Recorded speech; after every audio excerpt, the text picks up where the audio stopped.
एक बार भगवान वन में अपने सभी मित्रों के साथ गाय चराने के लिए जाते हैं।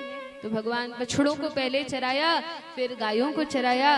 तो जैसे ही गौचारण लीला करते हैं, अपने अपने टिफिन, अपने अपने लंच सब बच्चे बांध बांध कर ले जाते हैं वन में और सब साथ मिलकर खाते हैं।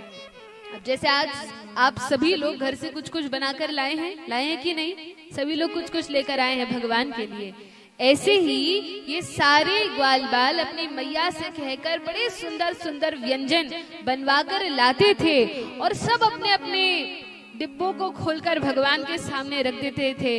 कन्हैया देखो, मेरी मैया ने कितना सुंदर ये पुआ बनाया है, ये मिठाई बनाई है, ये गुजिया बनाया है, पपड़ी बनाई है, जरा चख के तो देखो। अब भगवान उन सबका भोग लगाते, सबको बड़े प्रेम से खाते और स्वयं खाते, अपने मित्रों को खिलाते। मित्र भी क्या करते कि पहले अपना टिफिन खोल के चख कर देखते, जैसे सबरी मैया करती थी, ऐसे ये मित्र बालकगण करते कि पहले स्वयं चखते मैया ने आज ठीक बनाया है कि नहीं, और फिर अपना जूठा वे मित्र तो खाते। माता सबरी तो चखकर भगवान को खिलाती थी, लेकिन ये बालक क्या करते, ये तो छीन छीन कर भगवान को और छीन कर खुद खाते।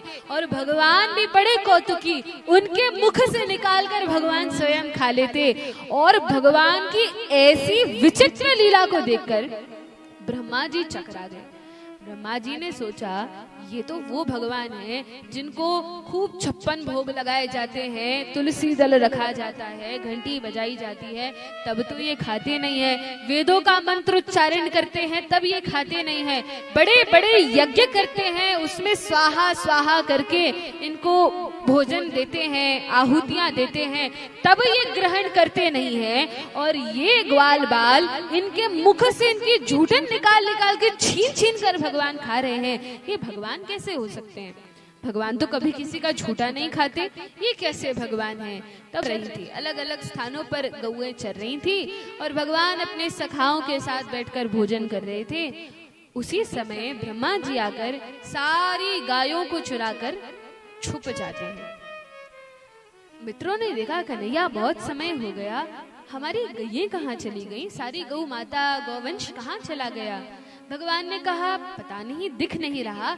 एक काम करो, तुम सब बैठकर आराम से भोजन करो, मैं ढूंढने जाता हूँ। तो भगवान ऐसे नहीं हैं कि बस खूब भोग करें और रक्षा न करें।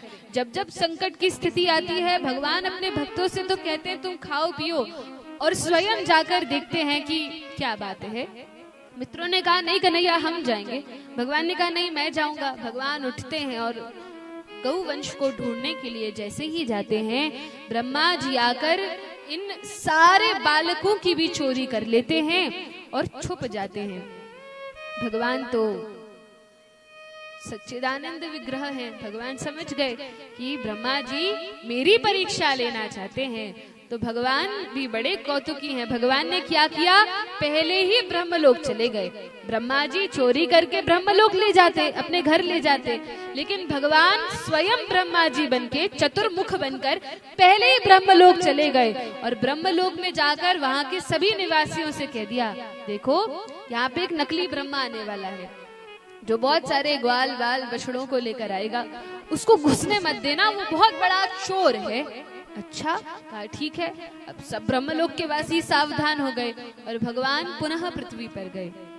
पृथ्वी पर जाकर जितनी भी भगवान की गौएं थी जिन्हें ब्रह्मा जी ने चुरा लिया था, भगवान अपना विस्तार उतने ही रूपों में करते हैं, स्वयं भगवान अपना विस्तार करते हैं और वे गौएं भगवान बन जाते हैं। फिर जितने भी भगवान के मित्रगण थे, भगवान विस्तार करते हैं, अपने मित्रों का रूप धारण कर लेते हैं। और 1 वर्ष तक, जब तक ब्रह्मा जी ब्रह्मलोक में उन बालकों को रखे रहे, वास्तव में ब्रह्मा जी तो ब्रह्मलोक गए और आए, उनके लिए तो कुछ क्षण ही हुए थे, लेकिन क्योंकि पृथ्वी का समय और उच्च लोकों का जो समय है, तो समय में, काल में बहुत परिवर्तन है। पृथ्वी का 1 वर्ष बीत जाता है और स्वर्ग का 1 दिन ही होता है। तो स्वर्ग का 1 दिन होता है, ब्रह्मलोक का तो समय और अलग चलता है। तो ब्रह्मा जी गए और आए, लेकिन पृथ्वी का 1 वर्ष बीत गया और उस 1 वर्ष में भगवान ही अपने मित्र बन गए, भगवान ही अपनी गौएं बछड़े बन गए और घर चले गए। जो जिस मित्र का घर था उस घर में भगवान चले गए। 1 वर्ष तक सब ग्वाल बाल समझते रहे ये हमारा ही बालक है, और अधिक प्रेम उमड़ने लगा।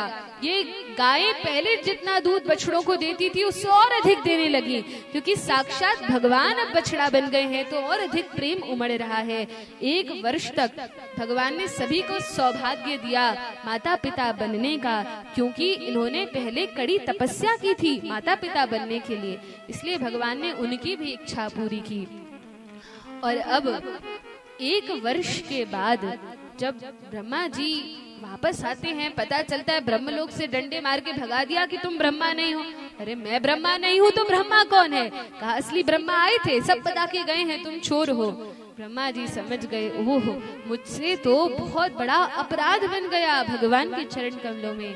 तब आकर एक दिन भगवान प्रतिदिन की ही भांति गौचारण के लिए आए थे, स्वयं ही गौए हैं लेकिन आए थे गौचारण के लिए। तब ब्रह्मा जी चरणों में गिरकर क्षमा मांगने लगे और बड़ी लंबी स्तुति ब्रह्मा जी ने भगवान की, बड़ी सुंदर स्तुति है। भगवान ने क्षमा कर दिया और कहा कि ठीक है आप अपने धाम जाइए, अपने लोक जाइए। और भगवान ने जो अपना विस्तार किया था उसका संवरण कर लिया, और अब सभी ग्वाल बालों को कुछ याद नहीं था, ग्वाल बालों को याद नहीं था, बछड़ों को कुछ याद नहीं था, और भगवान लीला करते हुए वैसे ही अपने घर पहुंच गए जैसे प्रतिदिन जाते थे। तो वर्णन है जब भगवान अपने घर वापस जाते थे गौचारण लीला करके, तो बड़ा सुंदर यह समय होता था, संध्या का समय होता था। संध्या की गोधूली की बेला इसको कहते हैं। गोधूली बेला क्यों कहते हैं? क्योंकि इसी संध्या के समय में भगवान अपनी गायों को लेकर आते थे, और गायों के, बछड़ों के, बच्चियों के टाप से जो धूल उड़ती थी भगवान के मुख में लगती थी। बड़ा सुंदर यह दृश्य होता था, और गौओं के टाप से पता चल जाता था ब्रजवासियों को कि कन्हैया आ रहे हैं, तब सब स्वागत में खड़े हो जाते थे। आज भी प्रतिदिन गोलोक वृंदावन धाम में भगवान की यह लीलाएं नित्य चलती हैं, नित्य गोपियों को आनंद मिलता है। यदि हमें भी ब्रज वृंदावन के उस सुख का, आनंद का अनुभव करना है तो अपने जीवन को सफल बनाना चाहिए, भगवत धाम जाने का लक्ष्य रखना चाहिए और प्रयास करना चाहिए कि भगवान के धाम हम जा सकें। तो इस प्रकार से भगवान आते हैं, धूल उड़ती है, और यह वृंदावन की जो धूल है यह साधारण धूल नहीं है। इसको क्या कहते हैं? रज कहते हैं। वृंदावन की धूल को रज कहा जाता है, ब्रज रज कहते हैं। तो यह रज में बड़ा सामर्थ्य है, बड़ी अद्भुत यह रज है।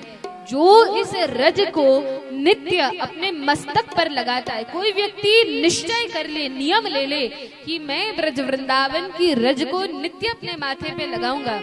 जैसे जो वैष्णव होते हैं वे तो लगाते ही हैं गोपी चंदन के रूप में, तो जो व्यक्ति इस रज को तिलक के रूप में नित्य धारण करता है, यह निश्चित है कि भगवान उसको स्वीकार करते हैं। यदि वह पाप कर्म न करे तो वह भगवत धाम पहुंच जाता है, और ऐसे व्यक्ति के मृत्यु के समय भी यदि ललाट पर यह रज रहे तो उसको यमदूत पकड़कर नहीं ले जा सकते, नरक तो वह व्यक्ति कभी नहीं जाता। इतनी तो पक्की गारंटी शास्त्रों ने दी है। तो ब्रज रज की बड़ी महिमा है।